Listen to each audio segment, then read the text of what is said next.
പ്രതി അനന്തു കൃഷ്ണനെ തെളിവെടുപ്പിന് പോലീസ് ജീപ്പിൽ എത്തിച്ചിരിക്കുകയാണ്. ശ്യാംകുമാർ ചേരുന്നുണ്ട് ഇപ്പോൾ വിവരങ്ങളുമായി. ശ്യാം, ഈ മറൈൻ ഡ്രൈവിലെ ഫ്ളാറ്റിലുള്ള തെളിവെടുപ്പ് തീർച്ചയായിട്ടും വളരെ നിർണായകമാണ്.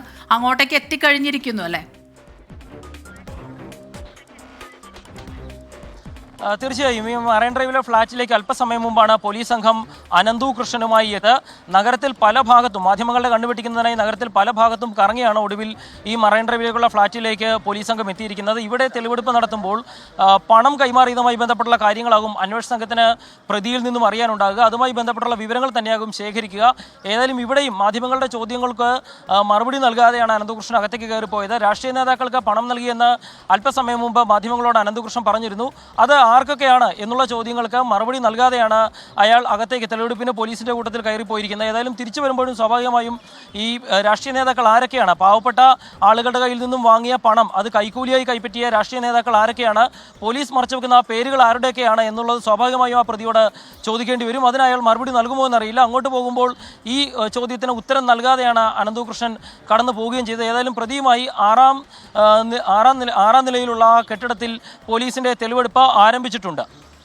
ശ്യാം, ഈ മറൈൻ ഡ്രൈവിലെ ഈ ഫ്ലാറ്റ് ഇയാളുടെ ഉടമസ്ഥതയിലുള്ളതാണോ? നമുക്കറിയാലോ, വിവിധയിടങ്ങളിൽ ഇയാൾ ഈ പണം ഉപയോഗിച്ച് തന്നെ 1 കോടിയോ 1.5 കോടിയോളം തുകയുടെ സ്വത്തുക്കൾ വാങ്ങി കൂട്ടിയിട്ടുണ്ട്. അപ്പോൾ അതിൽ ഈ മറൈൻ ഡ്രൈവിലൊക്കെ ഒരു ഫ്ലാറ്റ് സ്വന്തമാക്കുക, വാടകയ്ക്ക് പോലും താമസിക്കുക എന്ന് പറഞ്ഞാൽ നല്ല സമ്പന്നർക്ക് മാത്രം, അതിസമ്പന്നർക്ക് മാത്രം കഴിയുന്ന കാര്യങ്ങളാണ്. അപ്പോൾ ആ രീതിയിലും അയാളുടെ സ്വത്ത് വിവരങ്ങളിലും കൂടുതൽ വിവരങ്ങൾ വരുമെന്ന് പ്രതീക്ഷിക്കുന്നു. അതുപോലെ ശ്യാം പറഞ്ഞതുപോലെ തന്നെ ഈ പേരുകൾ അയാൾ വെളിപ്പെടുത്തിയിട്ടില്ല ഇതുവരെ എന്നുള്ളതാണ്. അങ്ങോട്ടേക്ക് പോലീസ് വാഹനത്തിലേക്ക് പെട്ടെന്ന് കയറ്റി കൊണ്ടുപോയത് കൊണ്ടാണോ? അപ്പോൾ തിരികെ എത്തുമ്പോൾ ചിലപ്പോൾ പേരുകൾ പറയാനുള്ളൊരു സാധ്യതയുണ്ടോ?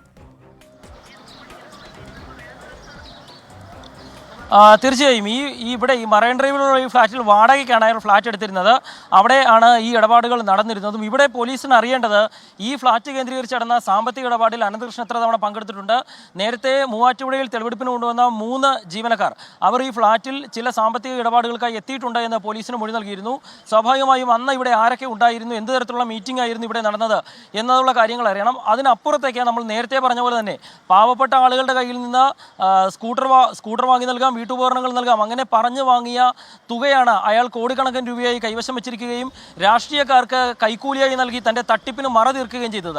അത്തരത്തിലെ തട്ടിപ്പ് പണം കൈക്കൂലിയായി വാങ്ങിയ രാഷ്ട്രീയക്കാർ ആരൊക്കെയാണെന്നുള്ളത് പൊതുസമൂഹത്തിന് സ്വാഭാവികമായും അറിയണം. അതിന് ഇടത് വലത് മുന്നണി വ്യത്യാസങ്ങളൊന്നുമില്ല. കൈക്കൂലി വാങ്ങിയിരിക്കുന്നു, കൈക്കൂലി പണം കൈപ്പറ്റിയിരിക്കുന്നു, അതൊരു തട്ടിപ്പുകാരൻ്റെ കയ്യിൽ നിന്ന് അയാൾക്ക് മറ തീർക്കാനായി പണം വാങ്ങിയിരിക്കുന്നു. അത്തരം രാഷ്ട്രീയക്കാർ ആരൊക്കെയാണ്, അവർ ജനപ്രതിനിധികളാണെങ്കിൽ അവർ ആ സ്ഥാനത്ത് തുടരാൻ അർഹരാണോ എന്നുള്ള കാര്യങ്ങളും അറിയേണ്ടതുണ്ട്.